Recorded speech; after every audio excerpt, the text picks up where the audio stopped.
സുൽത്താൻ ബത്തേരി നഗരസഭയിലെ തച്ചൻചിറ പണയ കോളനിയിൽ 7 വീടുകളും പാലമൂല കാട്ടുനായ്ക്ക കോളനിയിൽ 6 വീടുകളുമാണ് സൊസൈറ്റി നിർമ്മിക്കുന്നത്. വിവിധ പദ്ധതിയിലുള്ള വീടുകളാണിവ. ചില വീടുകൾ ഭിത്തി നിർമ്മാണം വരെ എത്തി. എന്നാൽ 3 വീടുകൾ തറയിൽ ഒതുങ്ങി. കരാറുകാരുടെ ഇടപെടലാണ് ഫണ്ട് മുടങ്ങുന്നതിന് കാരണമെന്നും ട്രൈബൽ സൊസൈറ്റിക്ക് സംശയമുണ്ട്. അല്ല, അങ്ങനെ ഉണ്ടോയെന്ന് അറിയില്ല. പിന്നെ നമ്മുടെ മുന്നേ കൊടുത്ത ആൾക്കാർക്ക് ഇതുപോലെ കരാറുകാർ വന്നവർക്ക് പൈസ കിട്ടിയെന്ന് നമ്മൾ പറയുന്നത് കേട്ടിട്ടുണ്ട്. പക്ഷെ നമ്മളതവിടെ അത് ഒപ്പം കൊടുത്തതാണ് നമ്മൾ. പക്ഷെ അവർക്ക് പൈസ കിട്ടി അവർ ചെയ്യുന്നുണ്ട്. പക്ഷെ നമ്മളെ പണി അങ്ങ് നിൽക്കുന്നുണ്ട്. അങ്ങനത്തെ ഒരു ഇത് വരുന്നുണ്ട്. ഭവന നിർമ്മാണത്തിൽ കരാറുകാരുടെ ഇടപെടൽ പൂർണ്ണമായും ഒഴിവാക്കാനായിട്ടാണ് ട്രൈബൽ വെൽഫെയർ സൊസൈറ്റി തുടങ്ങിയത്. മുൻ കലക്ടർ കേശവേന്ദ്രകുമാറിന്റെ നിർദ്ദേശപ്രകാരമായിരുന്നു ഇത്.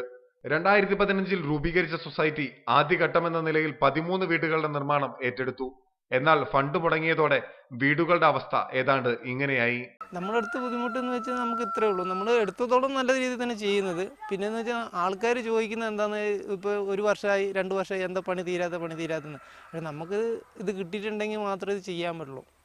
ഇപ്പോൾ നമ്മളുടെ ഫണ്ടും കാര്യങ്ങളും കിട്ടിയാൽ മാത്രമേ നമുക്ക് പണി നടത്താൻ പറ്റുള്ളൂ. അപ്പോൾ അതൊരു ബുദ്ധിമുട്ടുണ്ട്. നാട്ടുകാർ ചോദിക്കും, ഇവിടുത്തെ കൗൺസിലർമാർ ചോദിക്കും, ഒടുവിൽ TOയും ചോദിക്കും നമ്മളോട് പണി എന്താ തീരാത്തതെന്ന്.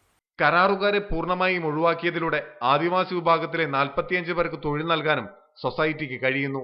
എന്നാൽ സാമ്പത്തിക പ്രതിസന്ധി കാരണം മുൻപോട്ടു പോകാൻ സാധിക്കാത്ത അവസ്ഥയിലാണ് നിലവിൽ ഈ സ്ഥാപനം. റിപ്പോർട്ടർ, വയനാട്.